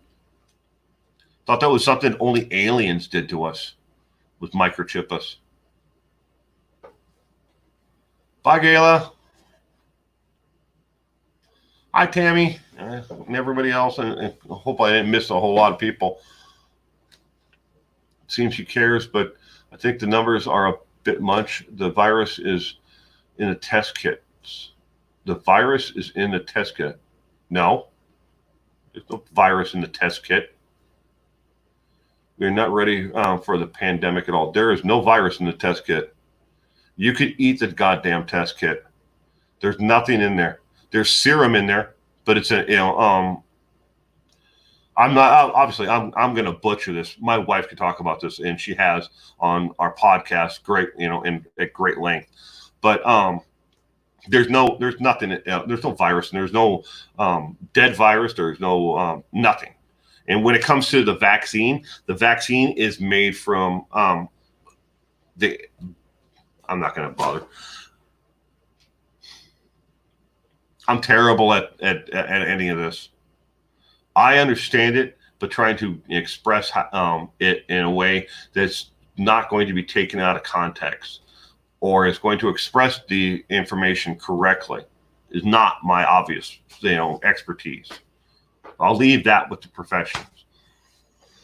I used to help my mother-in-law in her lab just because she needed help make the actual serums and put the serums in the vials and the test kits together. It's the same basic thing that they would use for, it's the same thing for strep throat, all of it. They used to make them all there in the laboratory, and I used to do it. There's nothing in that stuff. Just a basic serum. There's no virus in it. But apparently, my husband is from Libya in Africa. That's cool, short and nice. I always want to go. That's on my list of places to go. A lot of places people don't. We're like, well, why would you want to go to Africa? I would just like to go there, and to see the what the country looks like in all its glory. I mean, obviously, it's not like the Grand Canyon or Niagara Falls or the wonders of the world, but it is to me.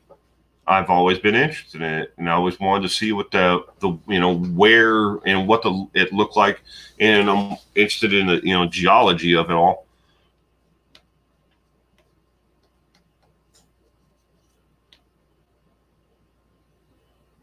Because of war, well, yeah, I can understand that, short and nice, not being able to visit there because of the war.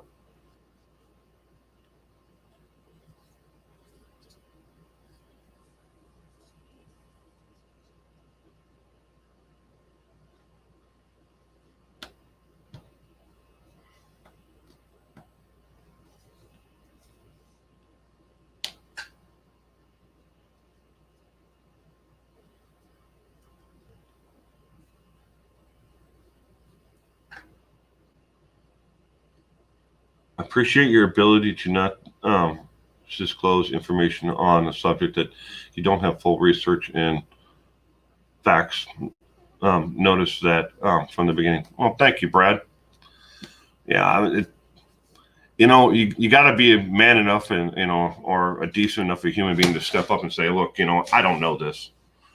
I'm not an expertise at this. I can read about it. It doesn't make any difference, when it comes to giving the information out. Yeah. Ooh, Gold Coast. That'd be, Ghana's Gold Coast. The other place that I'd like to go in the world is to Greenland. Just to see what the hell is going on there, why people are there. Greenland, Iceland. I think it'd be cool to go see there. I've been to other places in the world. I mean, I've seen the desert. I mean, obviously, I don't want to go to Africa because I want to see the desert. The geology and the difference of what it looked like, scientifically, what did Africa look like before and what it looks like now? I've seen a lot of what it looked like before, and the changing continents and everything else. But I mean, obviously, I wasn't there, in person. I'm not that old, but travel ban. I think there's like 130 different countries. The United States, if you're from America, you can't go to. Monaco. I don't know. I've never read much about Monaco. My mother-in-law owns property in Belize. She owns a orange grove there. I've never been there. I've never seen it. Probably never will. But she pays the locals to take care of it. It's basically like there's just a home on it that she stays in when she's there. But giving them the rights to the farm, it helps the poor people in town who don't have the option to buy land. And they take care of it. Orly is Israeli. I was speaking of Israel, I was watching was it H2H2? I think it's the podcast the other day, and they were talking about how the two of them met. And when she was in the Israeli army.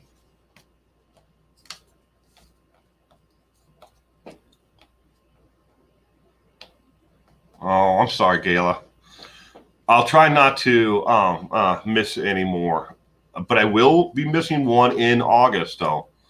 That weekend that I'm gone, because where we're playing that golf tournament, though, it's over on the coast.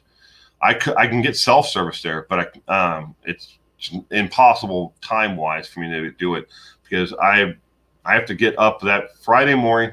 I have to be at the golf course at 6 a.m. and I won't get off the course that day. Well, that tournament wraps up about noon, and then I have to drive back about 40 minutes drive, and then I meet them, and then I go to another golf course to play Friday. That Saturday, I have to be at the course at 6 as well. Well, going to be hard to do that one. I moved to Laramie, Northern Territories, Australia, even residents out in the middle of proverbial nowhere. Short nights. What is the prizes I win? See, for the tournament that I'm playing the weekend before, so it's a Thursday, Friday. That one, cash. They usually give you a little swag, a little bag. It's got golf tees and balls and stuff like that, and everybody gets one of those. There is one hole. If you get a hole in one, I think you win $20,000 in cash for a hole in one on, and that's sponsored by some watch company. I have I did not get the hole-in-one, but I do have a watch. I'll get it. Hold on.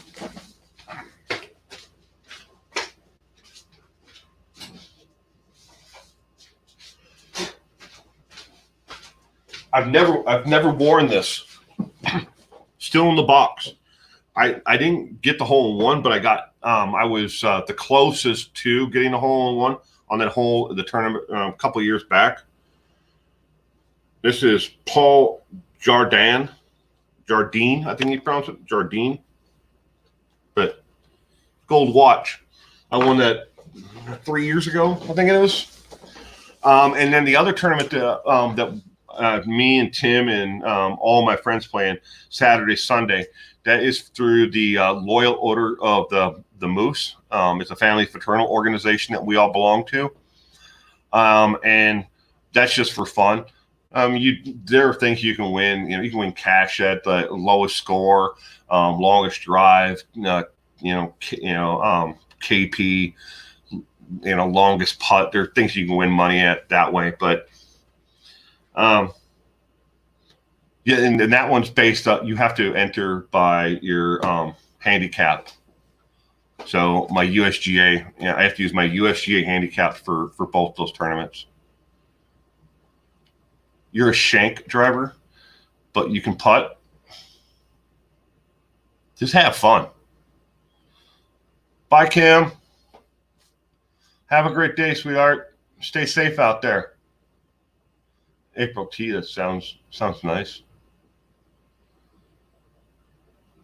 Bye, April.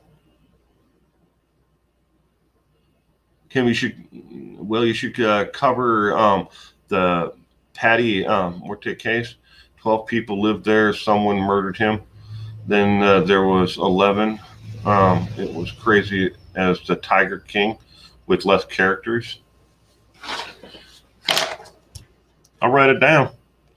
I'll definitely look into it.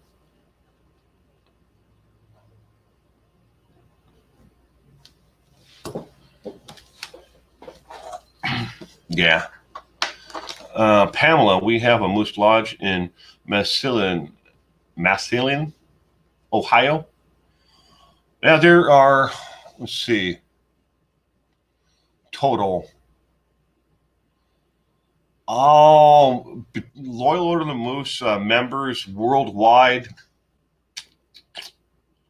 I'm going to have to guess a couple million members.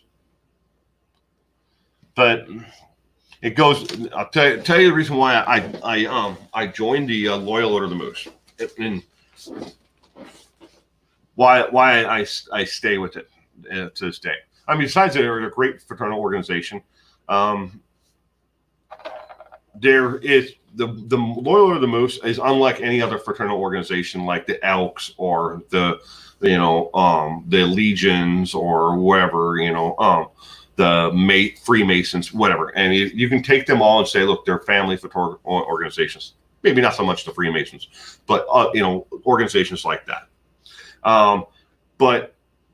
Or the Eagles, I guess, would be another family fraternal organization. The Loyal Order of the Moose has always believed, since they before there was, in case like a man went to work and he got hurt at work, there was no way for them to, for anybody to take care of the family of that, individual if they got hurt or if they died on the workplace. So that's how it started off. Was a bunch of people said, look, we need to take care of this family, and we need to take care of these kids. So to this day, Loyal Order of the Moose outside of Chicago, Illinois, we take in children who either their parents are both incarcerated, and we put them in school and a housing where they live in a group home with a mother, father like figure, and counselors and everything else. And then we put them through high school and into college, and we give all of them 100%. We've never taken a dime from the federal government in aid to raise these children and to give them the best opportunity that they never would have had. And we do that from all 50 states. We take in children from all over to live there. And then in Florida, we have a senior home where we take care of seniors, and they live there for free for the rest of their lives. We never ask for a dime from them. and they're loyal to the Moose members who are retired, and they live there forever until they pass away. And so we take care of the children that are vulnerable and the seniors that are vulnerable. But this is how I got started with the Loyal Order of the Moose. Back when my wife was diagnosed with cancer, all right? My wife was in the first stage of her chemotherapy, and she was getting massive doses of chemo 2 times a week. And she had a PICC line in that got infected, and she came septic or whatever, and then ended up in the hospital. And then just after she got out of the hospital, as sick as she was from the chemo on top of it, and then being in the hospital from everything else, and then all this stuff was going on. And I had already cleaned out my entire, 401k and savings, and was putting it all towards, trying to cover the bills and keep the family together. I'm sitting in my living room one day watching television, and there's a knock at the door. And there's this lady standing outside my house. I've never seen her before in my life. I thought, great. We live kind of on a busy street. Maybe she's lost. Maybe her car broke down. I don't know. So I go to the door, and I open up the door, and I said, yes, can I help you? And she said, Bill? And I said, well, Will, but how can I help you? She said, I would like to talk to you for a minute if you have a minute. And I said, sure. So I stepped outside, and she told me, she goes, we want to do a fundraiser for your wife this coming Saturday. And we're not asking you to do anything at all. Just show up and be there. And I'm like, all right, first off, who are you? How do you know where my wife lives and what's going on with her? And she said, well, we'll explain it all. And she handed me this flyer, and it already had her name on it. I'm like, well, I didn't even tell you if I was okay with this. Why are you handing me this flyer? So she hands me the flyer, and I'm like, okay, whatever. Saturday, all right, 6 o'clock. Fine, I'll show up. Does she have to come? And she said if she's feeling up to it, she can. If she's not, stay home. So I go, and I grabbed Tim, and I said, Tim, we're going to this thing for a little bit, and we're just going to kind of chill out and sit in the background. Show up 6 o'clock. They give us a table, and they said, are you guys hungry? I said, no, I haven't eaten dinner yet. It's 6 o'clock. And they said, well, do you like spaghetti? I said, sure. And so they, without even talking to Tim, they walked away. They came back, and they brought us 2 plates of spaghetti and all the sides and salad and everything else. And then the lady walked away. I'm sitting there, and I'm like, okay, well, I said we'd show up. She said I didn't have to do anything. We were here. I go, I look over at Tim. I go, how long have we been here? And he goes, we've been here about a half an hour. And I said, oh, well, I guess we better just, eat, and then we can leave. And he's like, all right, sounds good. Neither one of us have ever been to this place in our lives. It's a very nondescript building. I lived about a half a mile from the place before we moved into the city. I drove by the place every day. I had no idea what it was. And so we eat, getting ready to leave, getting up, and we're getting ready to walk out. And the lady who had came and gave me the flyer and asked me to come, she said, can you wait about 10 more minutes? I'll buy you guys each a beer. And I'm like, fine, we haven't even paid for the food yet. Oh, she goes, the food's free. And I'm like, I guess, free beer.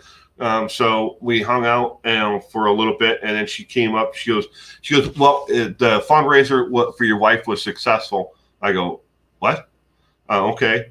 I go, thank you. And she goes, here you go. And she hands me an envelope, and there was $7,000 in cash in it. And I'm like, what is this? She goes, we did a dual fundraiser. It's for you and for another lady who has cancer. And we split the money down the middle between the two of you. She goes, I'm sorry, it's not more. And I'm like, are you effing kidding me? You guys raised $7,000. How did you guys raise $7,000? And she goes, well, we had a silent auction, and then the spaghetti feed and all this stuff. And this is what we raised. And I'm like, wow. Now, remember, I cleared out my 401k and everything I had to keep my wife alive. And this organization, who I never met anybody from, didn't know anything about it. They don't know me. They just decided that they wanted to do this, and it turns out my wife knew a lady who was a friend of another lady who knew this, was a member of this organization. That's how we became Moose members. And now I turn off the camera. Well, thank you for the super chat, Irish Eyes. You have a great weekend as well. Terry Furman, good morning.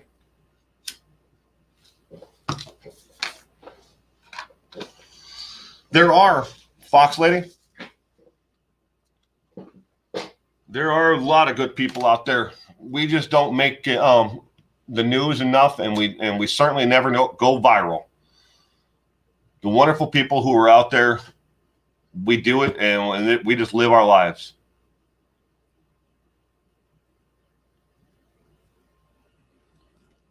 God's hand, bro. Yep.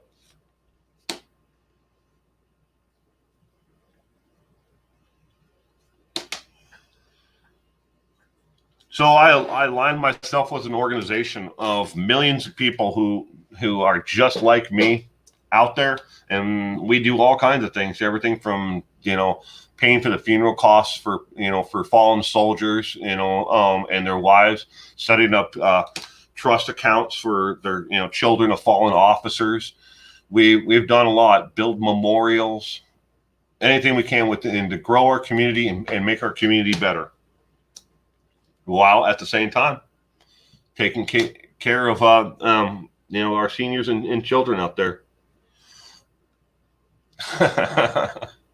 Yeah, the video. You lost video again.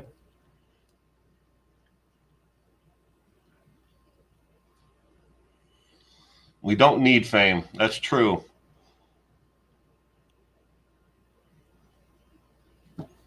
That's cool, Pamela.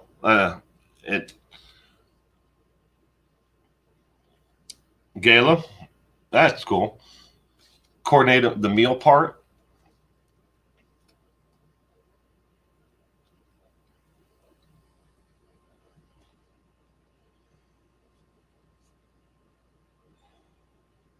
Last year for Christmas, we bought 250 bicycles and gave them away to children. It started off as the Christmas tree, where you put a tag of a child and you adopt that child, for Christmas, and you put their names of like children who need something. And we decided as an organization that we wanted to buy bicycles. So we bought 250 Huffy bicycles and gave them away to any child that showed up that just wanted one. You didn't even have to have a tag on the tree. Just show up. We gave you a bike. Boys' bikes and girls' bikes. Baskets on them, and those little frilly things that go on the handlebars, whatever they call those things, streamers. Jacqueline, how is she doing? She is doing great today. Right now, knock on wood, cancer-free right now. So, and there's a time window after the chemo and radiation was over with. There's a 5-year period after that, and we're at year 4 right now because it coincides pretty much with my son's birth, and he just turned 4 yesterday. So that's where we're at, because the chemotherapy, they told us that, after our daughter was born, that because of my wife's genetics or something she was born with, I can't remember what it's called, but she would most likely never be able to have another child and be able to carry full term.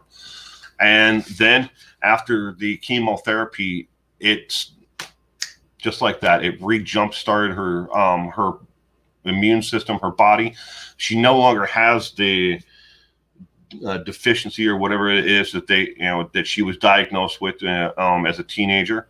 It doesn't exist in her anymore because the chemotherapy killed it. And we have a 4-year-old right now who's probably terrorizing her while I'm here doing this. God, I'm a firm believer in God. God only gives you what you can handle. You may not be able to see it right then and there, but he knew I had love, and I had a savings account. Don't have it anymore because a 4-year-old's wiping me out.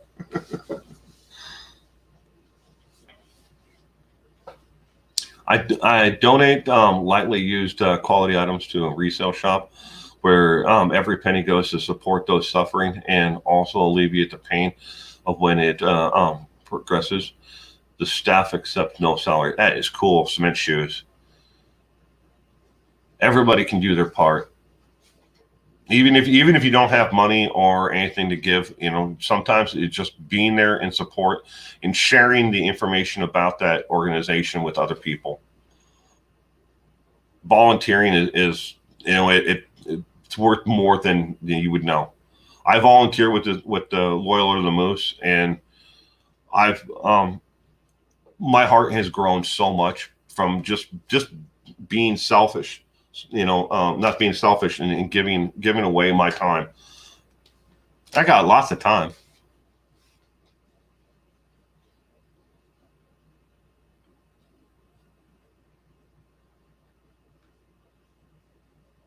Oh, thank you, Jacqueline. I appreciate it. Girlfriend donates hats to women with cancer. She buys some and makes others. That's cool. Yeah, they're at the cancer center. They have a lot of people who are going through chemotherapy. They lose their hair, and you'd be surprised how much a hat or something like that can really comfort somebody going through chemotherapy, especially when for women when they lose their hair through it all. My wife and her friends, before she started the chemotherapy, they all went to a salon, and five women shaved all their hair off that day, along with my wife. And then we donated all the hair to Locks of Love. Yeah, Locks of Love. So to make wigs. But I mean, 5 women shaved their heads, and not just like, and then they had it shaved. They buzzed it all off, and then they shaved it, so they had absolutely no hair on their heads at all, so they could in solidarity along with my wife. Kind of cool because my wife had before she the chemo, she had long brown hair about to about middle of her back, and then when it came back in, it was curly and nappy and red. But that went away.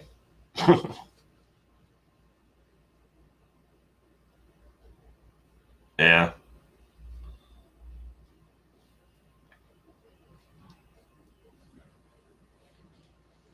That's cool. Cool and trendy ones. I wouldn't know what that is. I mean, I understand things that are cool and trendy, but I guess I'm kind of a stick in the mud. I don't know what's cool and trendy anymore. As long as people pull their pants up, I don't care. Crochet. I can crochet. My grandmother taught me how to crochet and sew, and I'm just not just hem up like pair of pants or a shirt or fix, sew on a button. I can really sew. I can use a serger and a sewing machine. I can make a shirt or whatever from a pattern. I know how to do it all. My grandmother showed me how to do all of it. And I used to sit around at her house, and and we would both.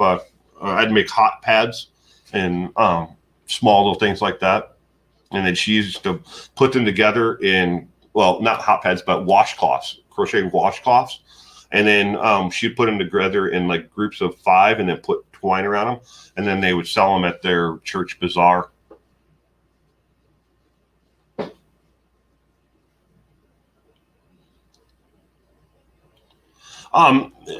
Contact any cancer center, NRPs,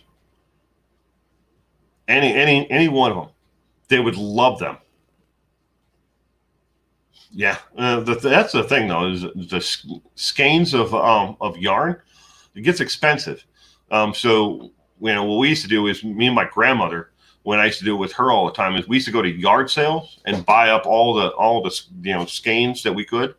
And then my grandmother used to make what they called freedom quilts and patchwork quilts, for veterans. She loved doing that, and taking old, pieces of like designs of like a logo or whatever, and she put those in there. anything that reminded them of home at the time. Cancer Treatment Center, or even check out the American Cancer Society. Yeah. Well, ladies and gentlemen, I'm going to have to get going myself. I got about a couple more minutes here, and then I have to skedaddle, see what my little man is doing inside, and get ready for everyone to come over today, because we are having a second birthday party today for friends and extended family members. And I have to go set up a ball pit. Yes, my wife bought my son a ball pit for his birthday. 500 balls, little plastic balls like you'd see at Chuck E. Cheese or one of those places, or Dave and Buster's, whichever one you may have around. But I have to put together a ball pit. Yay. And 500 of them they all have to be inflated. Congratulations to me. Pamela Trickett, I'm trying to study law, criminal justice right now, amongst other things. It's a work in progress. Go for it, Pamela. Don't ever let anybody tell you no. You can do it.